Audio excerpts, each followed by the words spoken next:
আমি আসলে আমার ফোন চার্জে দিয়েছিলাম, তো যেহেতু ফোন চার্জে দিলে আমি একদম বেকার হয়ে যাই, তখন আমার মাথায় আইডিয়া আসে এই ভিডিওর। কারণ আমার এই জীবনে লং ভিডিওর কোনো খুঁজে পাই না কন্টেন্ট, তাই এটাকেই আমি বেছে নিয়েছি কন্টেন্ট হিসেবে। তো শুরুতেই বলি, আমি আইজি ইউজ করতাম কারণ আমার আইজিতে একটা ভোটিং গ্রুপ ছিল। তো ওই ভোটিং গ্রুপটা কোনো কারণে আমি ছেড়ে দিই। তো এটা ছাড়ার পর যেহেতু আমার কাছে তেমন কিছু করার ছিল না, আমি বেশিরভাগ এডিটিংয়ে ইনভেস্টেড হয়ে পড়ি। আগেও আমি এডিটিং করতাম, বাট যেহেতু গ্রুপে সময় দেওয়া লাগতো তাই আমি একটু কমিয়ে দিয়েছিলাম এডিটিং। মানে অনেক ট্রেন্ডিং এডিট আছে না, যেগুলোতে অনেক টাইম লাগবে, তো গ্রুপে সময় দিতে হবে ভেবে আমি ওইগুলো স্কিপ করে দিতাম, নর্মাল এডিটিং করতাম। তো রিসেন্টলি যারা আমার এডিটিংয়ের চ্যানেলটা ফলো করে তারা দেখতে পারবা যে আমি অনেক ডিফারেন্ট কাইন্ডের অ্যান্ড অনেক কঠিন টাইপের এডিট ট্রাই করছি। তো যাই হোক, গ্রুপ ছাড়ার পর আমি আইডি এমনি নামে মাত্র চালাইতাম। তো আমার আইডিতেও একটা স্ট্রাইক চলে আসে যে আমার ভিডিওগুলো হচ্ছে শুধুমাত্র আমাকে যারা ফলো করে তাদের কাছে যাইতেছে, মেইন ফিডে, ইনস্টাগ্রামের ফিডে আমার ভিডিওগুলো চাইতেছে না। তো এই জন্য আমি ভিডিও আপলোড করাও অফ করে দিই, নামে মাত্র জাস্ট আইডিটা চালাইতাম।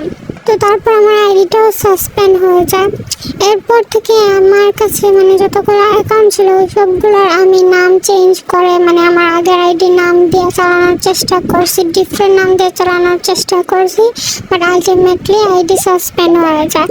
এমনকি এমনও আইডি আছে যেগুলো আমার ফ্রেন্ডরা বানাই দিছে, যে তবুও তো ইনস্টাগ্রামে ওইগুলো আমার ফোনে লগ ইন করার সাথে সাথে কিছুদিন পরেই বা দেখা যাচ্ছে 1-2 ঘন্টা পরে সাসপেন্ড হয়ে যাচ্ছে।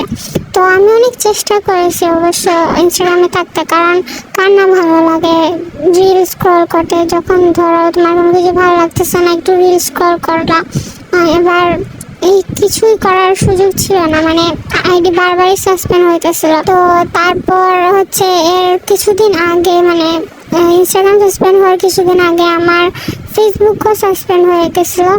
তো এত কিছুর পর আমি ভাবলাম যে টিকটকটা এমনিতেও আমি সময় বেশি দেই না, তাছাড়া টিকটকে হচ্ছে টক্সিসিটি অনেক বেশি। আর টিকটকে থাকলে নেগেটিভ পোস্টগুলো দেখে আমি বিটিএসের আপডেট দেওয়ার বদলে রোস্ট ভিডিও বেশি দেওয়া শুরু করি, ওদের রিপ্লাই দিই, যেটাকে তোমরা রোস্ট ভিডিও ভেবে নাও।